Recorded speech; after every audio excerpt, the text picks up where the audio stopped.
ইয়া আইয়ুহাল্লাযীনা আমানুত্তাকুল্লাহ, হে ঈমানদারগণ তোমরা আল্লাহকে ভয় করো।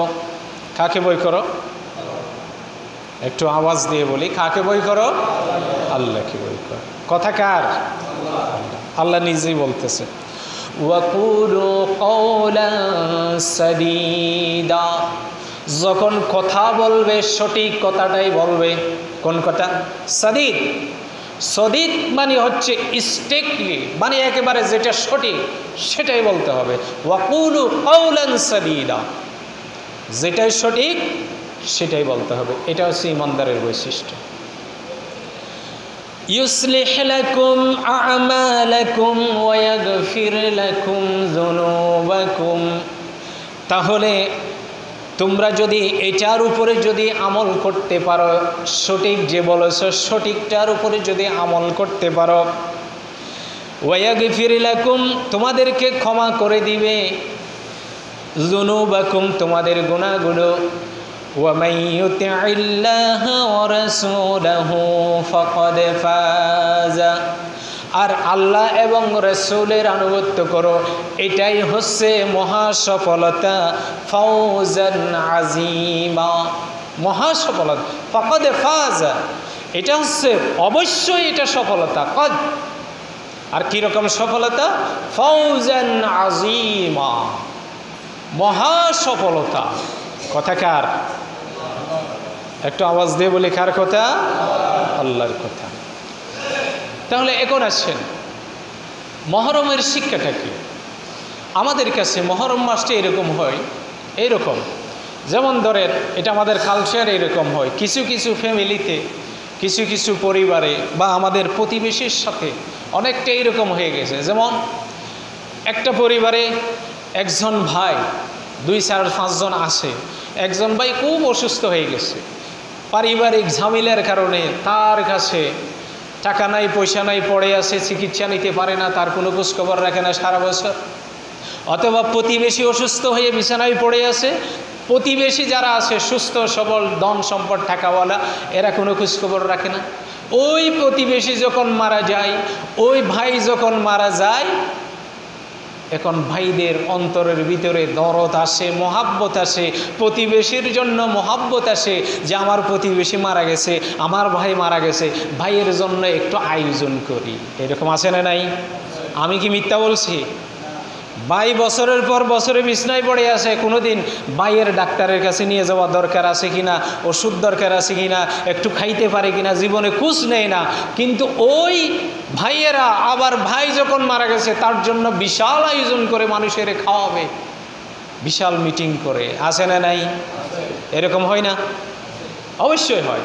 এবং সচক্ষে দেখার কথা বলতেছে এগুলা।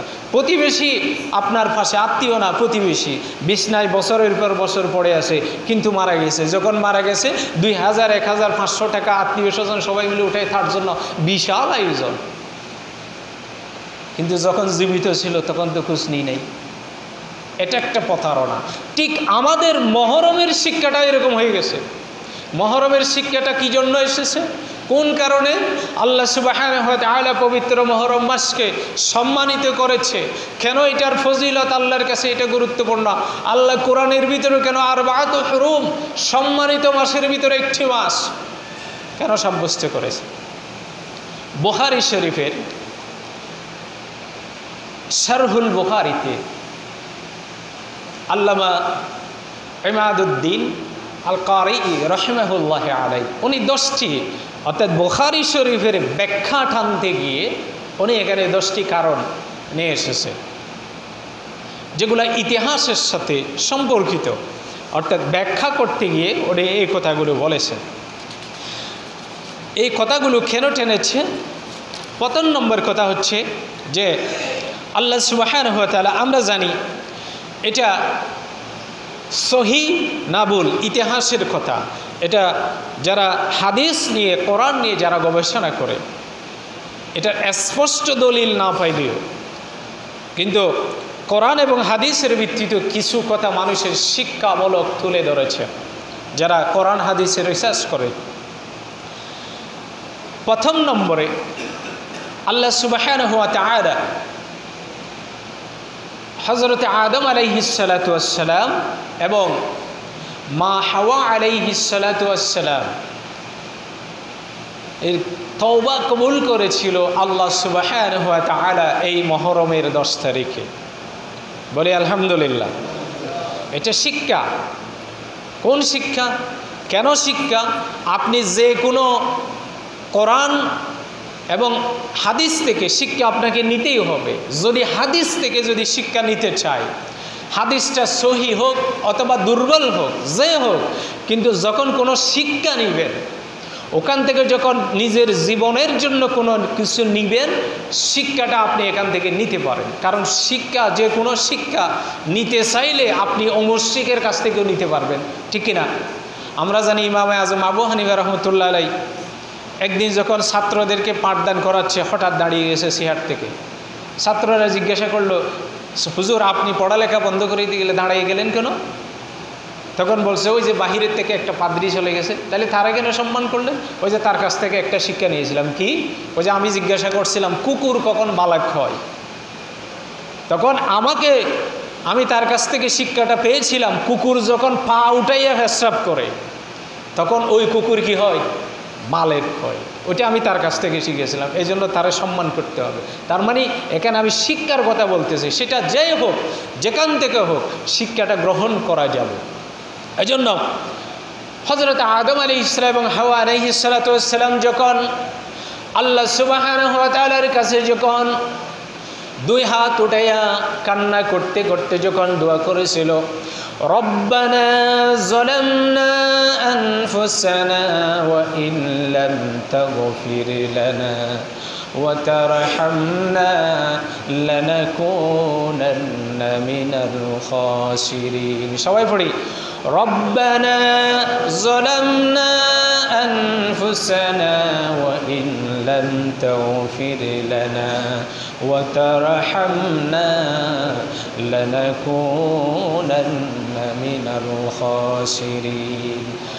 এই দোয়াটা পড়ার সাথে সাথে আল্লাহ সুবহানাহু ওয়া তাআলা হযরত আদম আলাইহিস সালামের দোয়া কবুল করেছিল।